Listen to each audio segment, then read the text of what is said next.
Hello friends, good morning. Welcome to H D F C Life. आज मैं आप लोगों के लिए H D F C Life super income plan के लिए वीडियो लेके आया हूँ। मैंने पहले संचय प्लान और संपूर्ण समृद्धि प्लान की वीडियो में ऑलरेडी अपलोड कर चुका हूँ और सुपर इनकम प्लान की बहुत ज़्यादा डिमांड आ रही थी, बहुत लोगों के मेरे पास कमेंट वगैरह आए थे। तो इसलिए मैंने जो प्लान सेलेक्ट किया है वो सुपर इनकम प्लान सेलेक्ट किया है। तो आज मैं इस प्लान को जो मैंने वेरिएंट लिया है, मैं इस प्लान को पूरा 1 लाख ईयरली अगर कोई पे कर रहा है उसके अकॉर्डिंग मैं इसको लेके चल रहा हूँ। अगर किसी को 50,000 में चाहिए तो ये सारी चीज़ें आधी हो जाएगी, और अगर इससे ऊपर में कोई करना चाहता है तो ये जो चीज़ें हैं, जो भी बेनिफिट है वो डबल हो जाएंगे। तो इसमें मैं बात करता हूँ, जो सबसे पहला इसका जो फीचर है वो है इनकम जनरेटेड प्लान। ये H D F C Life का इनकम जनरेटेड प्लान है। इसमें आपको लिमिटेड टाइम तक पैसा पे करना है और उसके बाद आपको इनकम का बेनिफिट भी मिलता है, और साथ ही साथ इसमें एक जब लास्ट ईयर आपको मेच्योरिटी का बेनिफिट भी मिलता है। वो मैं एक एक चीज़ करके अब आपको समझाता हूँ। इसमें सबसे पहले हम बात करते हैं वेरिएंट्स की।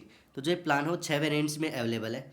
अगर मैं बात करूँ पहले वाले वेरिएंट की, तो इसमें क्या होता है कि आपको 8 साल तक तो प्रीमियम पे करना है। उसके बाद अगले 8 साल तक कंपनी आपको इनकम का बेनिफिट देगी। मतलब जो आपकी पॉलिसी टर्म रहेगी यहाँ पे, जो आपका पीटी रहेगा वो 16 ईयर्स का रहेगा। मतलब 16 साल आपको मेच्योरिटी भी मिलेगी, 8 साल आपने पैसा दिया, अगले 8 साल आपको रिटर्न मिलेगा, और 16 ईयर एक मेच्योरिटी भी मिलेगी। जो इसमें इनकम रहती है वो 12.5% रहती है आपके सेमी श्योर्ड के। वो मैंने आगे एग्जांपल लिए तो उसमें आपको सब कुछ क्लियर हो जाएगा। अभी मैं वेरिएंट की बात करता हूँ। जो दूसरा वेरिएंट है वो 8+10 में, मतलब आपको 8 साल पैसा पे करना है और 10 साल तक कंपनी आपको रिटर्न देगी। सेम ऐसे ही 10-10 में है, मतलब 10 साल आपको पैसा पे करना है, अगले 10 साल तक कंपनी आपको पैसा देगी और 20th ईयर में एक मेच्योरिटी भी देगी। सेम ही 10-12 में है, 12-12 और 12-15 में है। ठीक है दोस्तों, इसमें मैं अब आपको बताता हूँ कि किस प्लान में कितना क्या बेनिफिट हो रहा है। अब इसमें सबसे पहले एक बात और कर लेते हैं, मेच्योर जो एज है यहाँ पे, एंट्री एज कितनी है। एंट्री एज यहाँ पे मिनिमम जो है वो 2 ईयर्स होनी चाहिए, और 59 ईयर्स यहाँ पे मैक्सिमम एज है। अगर मान लीजिए कोई भी बच्चा है, मान लीजिए वो 2 ईयर्स का है, 2 साल का है, तो ये कंपलसरी है कि यहाँ पे जो मेच्योरिटी एज है वो 18th ईयर होनी चाहिए। मतलब यही हुआ कि अगर मान लीजिए इसको कोई बच्चा भी लेता है, वैसे हम किसी को भी ये प्लान दे सकते हैं, लेकिन मिनिमम एज 2 साल इसलिए रखी गई यहाँ पे क्योंकि अगर 16 साल का अगर कोई बच्चे के नाम से पॉलिसी लेता है और उसकी एज ही 1 साल है, तो उसको 17वें साल में मेच्योरिटी हम नहीं दे सकते। जो मेच्योरिटी की मिनिमम एज है वो 18 साल होनी चाहिए। ठीक है दोस्तों, और जो मिनिमम प्रीमियम है यहाँ पे, मैंने वैसे 1 लाख का यहाँ पे लेके चला हूँ मैं, लेकिन जो मिनिमम प्रीमियम है वो 24,000 यानी कि 2,000 रुपये पर मंथ से ये प्लान स्टार्ट हो जाता है। इसमें सारी की सारी पेमेंट अवेलेबल है, आप मंथली, क्वार्टरली, हाफ ईयरली या ईयरली पेमेंट कर सकते हो। अब हम आते हैं अपने एग्जाम्पल लेके इस प्लान को पूरे को अच्छे से समझते हैं कि हम कितना पैसा दें तो हमें कितना पैसा मिलेगा। ठीक है दोस्तों, सबसे पहले हम बात करते हैं 8-8 वाले प्लान की। मतलब आपको 8 साल तक पैसा पे करना है और अगले 8 साल तक आपको कंपनी इनकम देगी। ठीक है दोस्तों, अब देखते हैं इसमें हमने 8 साल तक यहाँ पे टोटल पैसा जमा करवाया है 8 लाख। एक लाख रुपए हमने 8 साल तक स्टार्टिंग में जमा करवाया है, तो हमने टोटल जमा करवाया 8 लाख रुपए। ठीक है, इसके बाद जो कंपनी सेमेस्टर डिसाइड करती है, कंपनी जो बेनिफिट देगी वो इस 8 लाख पे नहीं देती, वो कंपनी बेनिफिट देती है 6,10,000 पे। मतलब जो मैंने आपको यहाँ पे जो मैंने परसेंटेज बताई थी 12.5% जो इनकम जनरेट होगी, वो 6,10,000 पे होगी, ना कि 8 लाख पे। ठीक है दोस्तों, अब ये 76,000 रुपये हमारी 12.5% बनता है 6,10,000 का। मोटा मोटा मैंने लिखा है, एक्यूरेट अमाउंट नहीं है ये। तो 76,000 रुपये जब हमें अगले 7 साल तक, हमने देखो 8 साल तक पे किया। अब 8 साल तक पे करने के बाद क्या हुआ कि जो ये हमने जो 76,000 रुपये, वैसे मिलते तो 8 साल ही है, लेकिन ये मैंने 7 साल इसलिए लिए, आपको अभी समझ में आ जाएगा कि 7 साल तक तो आपको ये 76,000 मिले। उसके बाद जब 16th ईयर आया, मतलब 16 साल जब आपकी पॉलिसी मेच्योर हो गई थी, तो उस टाइम पे आपको 8,31,700 रुपये अलग से मिलते हैं। जो ये आपके 76,000 है, वो आपके 16th ईयर जो ये 8,31,700 रुपये इसमें इंक्लूड होते हैं। ठीक है दोस्तों, तो 7 साल में आपने 76,000 के हिसाब से हो गया 5,32,000, और साथ ही ये हो गया 8,31,000। जो टोटल आपको इस प्लान में जो बेनिफिट मिलेगा वो मिलता है 13,63,700 रुपये का। यानी कि मैं मान के चलूँ, क्योंकि ये वाली जो आपको इनकम बताई ना मैंने, ये इनकम गारंटेड होती है। जो 76,000 वाली इनकम है ये गारंटेड है, लेकिन जो ये वाली चीज़ है, जो मेच्योरिटी मैंने बताई है 8,31,700 रुपये, ये आपको मैं बताता हूँ इसमें क्या क्या चीज़ें इंक्लूड होती है। इसमें सबसे पहली चीज़ तो ये इंक्लूड होती है लास्ट ईयर का इनकम। मतलब जो भी 76,000 रुपये आपको मिल रहे थे स्टार्टिंग के 7 साल में मिले, वो 8वें साल में मिलेंगे। एक तो इंक्लूड है इसमें। एक रिविजनी बोनस है जो हर साल आपके जैसे ही जो फाइनेंशियल ईयर खत्म होता है उसी टाइम डिसाइड होता है। और एक होता है टर्मिनल बोनस। इन 3 चीज़ों को मिला के कंपनी ने जो ये अमाउंट है, ये लमसम अमाउंट आपको बता रखी है। मतलब जो भी है वो इसके आसपास रहेगी अमाउंट। हो सकता है 10,000 ऊपर नीचे हो सकता है, तो इसलिए जो मैंने इसमें टोटल ओवरऑल बेनिफिट माना है वो मैंने लगभग 13.5 लाख से लेके 14 लाख के बीच में माना है, तो 13.5 से 14 लाख के बीच में इस प्लान में हमें बेनिफिट मिलता है। इसके बाद बात करते हैं रिस्क कवर की, कि अगर मान लीजिए पॉलिसी होल्डर के साथ अगर कोई मिसहैपनिंग हो जाती है तो उस केस में उसको क्या मिलेगा। उस केस में उसको 10 लाख से लेकर 14 लाख तक का जो डेथ बेनिफिट है वो मिलता है। अब ये डिपेंड करता है कि आपके साथ जो मिसहैपनिंग हो रही है पॉलिसी होल्डर के साथ वो कब होती है। अगर मान लीजिए वो पहले ही उसने एक प्रीमियम पे किया है और उसी टाइम हो जाते हैं उसमें, तो उस केस में उसको 10 लाख के करीब उसको अमाउंट मिलती है, 10 लाख से ऊपर ही मिलती है, इससे कम नहीं मिलेगी। और जो मैक्सिमम है, अगर मान लीजिए उसने 15 साल पॉलिसी चला ली और 15 साल भगवान अगर पॉलिसी होल्डर के साथ कोई मिसहैपनिंग हो जाती है तो उसको जितनी उसकी 7 पेमेंट आ चुकी है वो तो आएगी ही आएगी, उसके अलावा ये 14 लाख जो आपका बेनिफिट है जो रिस्क रहेगा वो भी मिलेगा। ठीक है दोस्तों, इसके अलावा फिर बात करते हैं राइडर की, कि राइडर कौन कौन से अवेलेबल है। सबसे पहले इस साइड में आपको बता देता हूँ कि यहाँ पे 2 राइडर अवेलेबल है। फर्स्ट है क्रिटिकल इलनेस प्लस का, और दूसरा है income benefit on accidental disability. अब क्रिटिकल इलनेस में क्या होता है कि इसमें कंपनी कुछ डिजीज बताती है, अगर उनमें कोई भी डिजीज बीच में पॉलिसी जब तक चल रही है अगर उसमें रिकोगनाइज होती है तो उसके इसमें कंपनी उसको जो सम एश्योर्ड होता है, अगर मैं यहाँ पे बात करूँ इस 8-8 वाले प्लान की, तो इसमें जो सम एश्योर्ड है वो 6,10,000 है। तो इस केस में अगर पहले वाले जो क्रिटिकल इलनेस वाला राइडर है उसमें अगर ऐसी कोई भी बीमारी जो वहाँ पे मेंशन है अगर रिकॉग्नाइज होती है तो उस केस में कंपनी जो सम एश्योर्ड है उसका 25% पे करती है, जब अगर वो डिजीज़ माइनर स्टेज पे है। और अगर वो डिजीज़ मेजर स्टेज पे है तो 100% सम एश्योर्ड और मिलता है। मतलब जो ये बेनिफिट जो मैंने दो बताए हैं 25% और 100%, ये आपको इस प्लान के अलावा मिलेंगे। मतलब ये नहीं कि आपको इस प्लान में अगर कोई भी पेमेंट काटी जाएगी, ऐसा कुछ नहीं है। जो पहले वाला राइडर है इसके लिए आपको 589 रुपये प्लस सर्विस टैक्स और एक्स्ट्रा पे करना होता है। तो जो ये बेनिफिट होगा वो इस पेमेंट के ऊपर मिलता है। और इसमें जो दूसरा राइडर अवेलेबल है वो है इनकम बेनिफिट का, income benefit on accidental disability. जैसा कि इसमें राइडर में ही राइडर के नाम से ये है कि हाँ, यहाँ पे इनकम का बेनिफिट मिलेगा जब एक्सीडेंटल केस में परमानेंट डिसेबिलिटी हो जाएगी। मतलब क्या है कि अगर मान लो कोई भी ऐसे पॉलिसी होल्डर के साथ कोई भी ऐसी दुर्घटना हो जाती है कि वो आगे कमाने लायक नहीं रहता है, तो उस केस में क्या होगा कि उस केस में जो कंपनी आगे के सारे प्रीमियम माफ़ कर देती है, और साथ ही साथ जो भी ये सम एश्योर्ड होता है इस सम एश्योर्ड का 10 पार्ट में बांट के अगले 10 साल तक ये पेमेंट उसकी आती रहेगी। मतलब अगर मैं बात करूँ 6,10,000 की, तो 61,000 रुपये पर ईयर उसको आने स्टार्ट हो जाएंगे। ये होता है डिसेबिलिटी इनकम बेनिफिट में। ठीक है दोस्तों, इसके बाद हम बात करते हैं, ये तो हमारा पहले वाला 8-8 वाला प्लान हो गया है। इसके बाद मैं बताऊंगा कि इनमें से सबसे बेटर प्लान कौन सा है। इसके बाद मैंने लिया है 10-10 वाला, जो मैंने 8-10, 10-12 और 12-17 इन वेरिएंट्स में मैंने इसको नहीं लिया है, क्योंकि अगर कोई भी लेता है तो वो मैक्सिमम इन्हीं में लेगा और इन्हीं में उसको अच्छा बेनिफिट मिलता है। बाकी उनमें भी बेनिफिट मिलता है लेकिन इसके मुकाबले वो ज़्यादा बेटर नहीं है। इसके बाद मैं बात करता हूँ 10-10 वाले की। इसमें आपने 10 लाख रुपए पे किया है। इसमें जो कंपनी ने सम एश्योर्ड फिक्स किया है वो 7,45,000 किया है। अब देखो यहाँ पे ये सम एश्योर्ड क्यों फिक्स किया जाता है, इसलिए फिक्स किया जाता है कि अगर मान लीजिए कोई भी पॉलिसी होल्डर वो 8 लाख में दे रहा है 8 लाख रुपए, और वहीं वो 80,000 के ऊपर दे रहा है 10 साल में 8 लाख रुपए। अगर वो ये डिसाइड नहीं करती है तो इन दोनों ही केस में जो पॉलिसी होल्डर है उसको दोनों ही केस में क्या होगा कि सेम बेनिफिट मिलेगा। अब इसलिए वो ये सेमेस्टर फिक्स करके चलते हैं ताकि यहाँ पे ऐसा कुछ ना हो कि 8 साल वाले में इतना बेनिफिट मिल रहा है और 10 साल वाले में भी, तो सभी 8 साल के लिए करेंगे। तो इसलिए कंपनी एक सेमेस्टर फिक्स कर देती है कि आपको जो भी बेनिफिट मिलेंगे वो इसके ऊपर मिलेंगे। इसके बाद हम 10 साल वाले में चलते हैं। 10 साल वाले में 7,45,000 आपका सम एश्योर्ड होता है। अब इसमें जो इनकम मिलती है, हमने 1 लाख रुपए पर ईयर जमा करवाया है हमारा 10वें साल से, सॉरी 11वें साल से। हमने 10 साल तक पे किया, टोटल 10 लाख। 11वें साल से 89,500 रुपये हमारे इनकम के तरीके से जनरेट होने स्टार्ट हो जाते हैं। मतलब हमारा मनी बैक आना स्टार्ट हो जाता है 11th ईयर से। अब 11th ईयर से हमारा 89,500 रुपये आता है, और उसके साथ ही ये आता है 9 साल तक। ठीक है, ये टोटल हो जाता है 8,05,500 रुपये। ठीक है दोस्तों, अब 8,05,500 ये, और 20th ईयर में जो हमारी मेच्योरिटी होगी 12,74,500 रुपये हमें और मिलेंगे। तो इसमें जो टोटल बेनिफिट होगा वो होगा 20,80,000 रुपये का। मतलब ओवरऑल मैं लमसम मान के चलता हूँ 21 लाख के आसपास हमारी मेच्योरिटी मिलेगी। हमने 10 लाख पे किया है, हमें 21 लाख रुपये इस प्लान से टोटल बेनिफिट मिलेगा।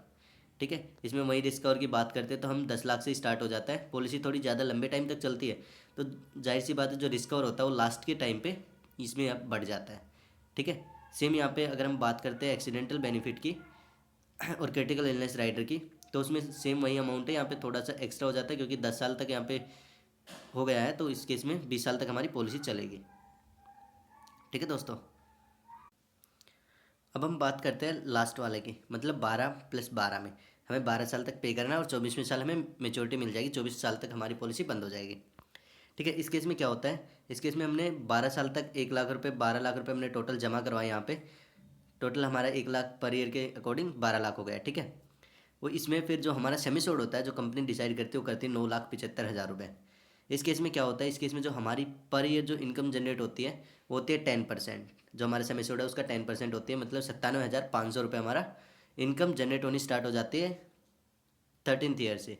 13वें साल से स्टार्ट होगी, 13वें साल से लेकर 23वें साल तक, टोटल ये 11 साल हो जाते हैं।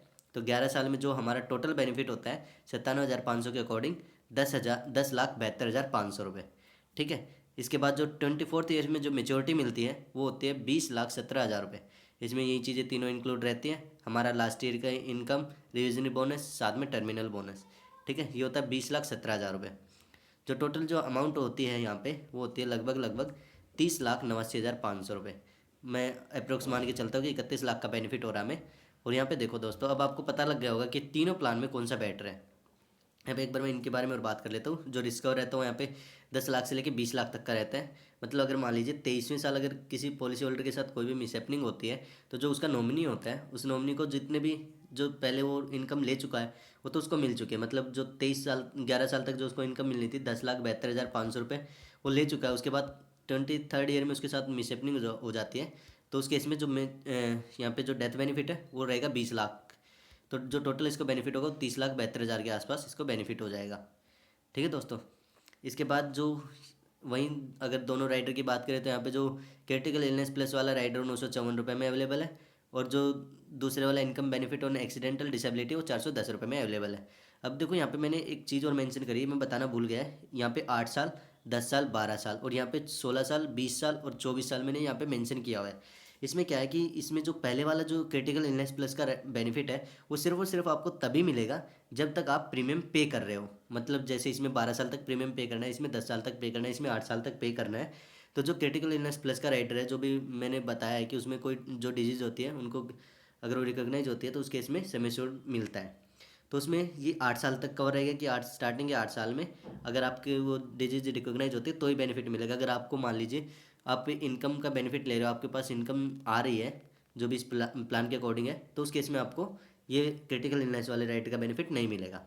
लेकिन अगर मैं बात करूँ इनकम बेनिफिट की, तो ये पॉलिसी की स्टार्टिंग से लेके और लास्ट तक रहेगा। मतलब अगर मान लीजिए 23rd ईयर में भी ऐसा कुछ हो जाता है जिसके कारण परमानेंट डिसेबिलिटी आ जाती है, तो जो सेमी एश्योर्ड होगा वो अगले 10 साल के लिए एक इनकम के तरीके से टूट के और हर साल वो जनरेट होना स्टार्ट हो जाता है। ठीक है। सेम ऐसे ही आप इनकम का बेनिफिट ही लगा सकते हैं कि अगर मान लीजिए ऐसा कुछ हो जाता है तो उस केस में आपको डबल बेनिफिट मिलेगा, मतलब डबल इनकम जनरेट होगी। 97,500 तो आपको इस प्लान के मिल ही रहे हैं, उसके अलावा आपको 97,500 रुपये और आपको इस बेनिफिट के, इस राइडर के और मिलेंगे। लेकिन ये सिर्फ परमानेंट डिसेबिलिटी के केस में ही है, एक्सीडेंटल डिसेबिलिटी अगर किसी पॉलिसी होल्डर के साथ होती तभी। ठीक है दोस्तों, ये हो गया प्लान। ठीक है। अब इसमें मैं एक दो चीज़ और बताता हूँ पहले, फिर उसके बाद हम बात करते हैं कि कौन सा बेटर है। इसमें डेथ बेनिफिट में क्या होगा कि डेथ बेनिफिट में कई बार कुछ लोग सोचते हैं कि अगर मान लीजिए हमने पॉलिसी ली है, पॉलिसी हमने 8 साल तक हम पेमेंट कर चुके हैं, और 9वें साल मान लो किसी पॉलिसी होल्डर के साथ मिसहैपनिंग हो जाती है। 9th ईयर में मिसहैपनिंग होने के कारण क्या होता है कि कई लोग सोचते हैं कि हमें मेच्योरिटी तो मिलेगी मिलेगी, साथ में हमें डेथ बेनिफिट मिल गया है, और जो मेच्योरिटी हमें लास्ट में बताई गई है वो भी मिलेगी। लेकिन इस प्लान में ऐसा कुछ भी नहीं है। इस प्लान में अगर मान लीजिए आप कोई भी पॉलिसी होल्डर के साथ अगर मिसहैपनिंग होती है, 9th ईयर में हो जाती है या 13th ईयर में होती है, तो इसमें क्या होता है कि अगर मान लीजिए 13th ईयर में होती है तो 8 के हिसाब से उसको 4 साल तक तो इनकम का बेनिफिट मिल चुका है, 4 साल तक वो इनकम ले चुका है, प्लस उसका जो भी यहाँ पे रिस्क कवर रहता है वो लगभग 10 से 12 लाख के आसपास रहता है, वो मिल जाएगा। और उसके बाद इसकी पॉलिसी बंद हो जाएगी। ये नहीं है कि आपको पॉलिसी जो मेच्योरिटी है उसके ख़त्म होने के बाद फिर से अमाउंट दी जाएगी, इस प्लान में ऐसा कुछ भी नहीं है। ठीक है। यहाँ पे मैंने साफ साफ मेंशन किया है, रिस्क कवर मिलते ही पॉलिसी को क्या कर दिया जाएगा, टर्मिनेट कर दिया जाएगा। ठीक है दोस्तों। अब बात करते हैं कि प्रीमियम फ्रीक्वेंसी की। अगर मान लीजिए कोई मंथली पेमेंट कर रहा है, कोई ईयरली पेमेंट कर रहा है, तो उसको कितना एक्स्ट्रा पे करना पड़ रहा है। अब मैं इसको सिंपली इस 1 लाख के अकॉर्डिंग ही समझाता हूँ कि आपको कितना एक्स्ट्रा पे करना है। मान लीजिए अब अगर आपने ईयरली पे किया तो आपको 1 लाख देना है। अगर आपने हाफ ईयरली पे किया है, आप 2 बार पेमेंट करते हो एक साल में, तो आपको 51,000 रुपीज़ पे करने पड़ेंगे। मतलब इस केस में आपके 2,000 रुपये एक्स्ट्रा जाएंगे। ठीक है। वहीं मैं अगर बात करूँ क्वार्टरली पेमेंट में, तो क्वार्टरली पेमेंट में क्या होगा, क्वार्टरली पेमेंट में 1.04 टाइम्स जाएगा। मतलब क्या है कि अगर आप यहाँ पे 1 लाख रुपए पे कर रहे थे, आपको पे तो करना था 25,000 रुपये, लेकिन आपको 26,000 रुपये पे करना पड़ेगा क्वार्टरली। ठीक है दोस्तों, तो इस केस में क्या होगा, इस केस में आपके 1 लाख के अकॉर्डिंग 4,000 रुपये एक्स्ट्रा जाएंगे अगर आप वन टाइम पेमेंट करते तो। और इसके बाद बात करता हूँ मैं मंथली की। मंथली में अगर आपने 1 लाख का है, अगर 1 लाख के अकॉर्डिंग कर रहे हो तो आपको पे तो करना था कम, लेकिन आपको पे कितना करना पड़ेगा इस केस में, 8,750 रुपये पे करना पड़ेगा। ठीक है, ये पर मंथ का है। ठीक है, अगर मैं वैसे बात करूँ 1 लाख को अगर आप जब 12 से डिवाइड करेंगे तो ये 8,000 के समथिंग मिलेगा। ठीक है, 8,200 कुछ, लेकिन इस केस में हमें क्या करेगा, 8,750 रुपये एक्स्ट्रा देने पड़ेंगे। तो इस केस में जो हमारा एक्स्ट्रा जाएगा वो जाएगा 5,000 रुपये। ठीक है, मतलब आपको टोटल 1,05,000 रुपये पे करने होंगे। ठीक है दोस्तों, तो ये हो गया हमारा प्रीमियम फ्रीक्वेंसी का। अब बात करते हैं कि इनमें से कौन सा प्लान बेटर है, कि अगर हम मान लीजिए हम प्लान सेलेक्ट कर रहे हैं तो कौन सा प्लान इनमें बेटर रहेगा। तो दोस्तों देखो, जैसे कि हम पहले तो बेनिफिट की बात कर लेते हैं। इसमें हमने 12 लाख दिया, हमने 31 लाख के आसपास मिल रहा है। मोटा मोटा अगर मैं बात करूँ तो 2.5 टाइम्स मिल रहा है। ठीक है, सेम अगर मैं इसमें बात करूँ तो 10 लाख हमने पे किया, 20 लाख मिल रहा है, 21 लाख मिल रहा है, मतलब 2 टाइम्स मिल रहा है अप्रोक्स।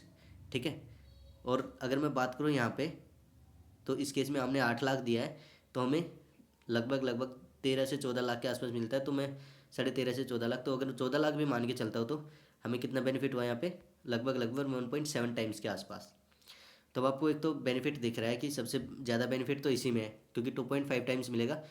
जो कि अगर मैं बात करूँ 24th ईयर्स में, जो भी LIC वगैरह जितनी भी कंपनी है उन सब में ऐसा प्लान अवेलेबल नहीं है कि आपको 13th ईयर में ही आपको पैसा मिलना स्टार्ट हो जाता है और 24th ईयर तक मिलता भी रहता है, और उसके बाद भी जब हम ओवरऑल फ्रीक्वेंसी देखते हो 2.5 टाइम्स मिलेगी। तो ऐसा किसी भी कंपनी में ऐसा कोई प्लान अवेलेबल नहीं है। तो इस केस में अगर मैं बताऊँ तो सबसे जो अच्छा प्लान रहता है वो ये रहता है। बाकी सभी क्लाइंट्स के अपने पर्सनल सजेशन होते हैं, अपनी पर्सनल रिक्वायरमेंट होती है कि अगर उनको 8 साल तक ही पेमेंट करनी और अगले 8 साल तक पैसा चाहिए, उनको 16th ईयर में एक मेच्योरिटी मिलनी चाहिए, तो फिर वो अपने रिक्वायरमेंट के अकॉर्डिंग प्लान को सिलेक्ट करें। लेकिन अगर आपके पास टाइम है तो आप इस प्लान को ऑप्ट करें, सबसे अच्छा रहेगा।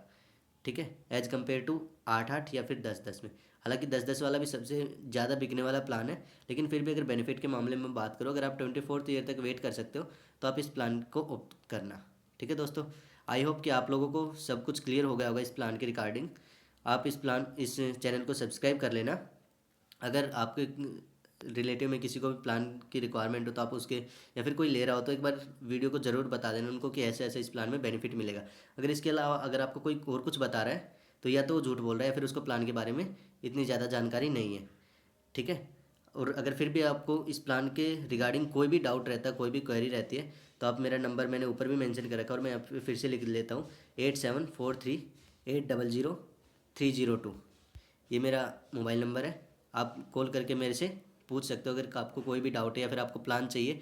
वैसे मैंने यहाँ पे नीचे ऑनलाइन लिंक भी दे रखा है, अगर आप परचेज़ करना चाहते हो तो नीचे से भी ले सकते हो, और आप कॉल करके एक बार अच्छे से बात करके फिर भी आप कहीं से या फिर मेरे थ्रू भी आप करवा सकते हो। ठीक है दोस्तों, आई होप कि आपको ये वीडियो पसंद आई होगी।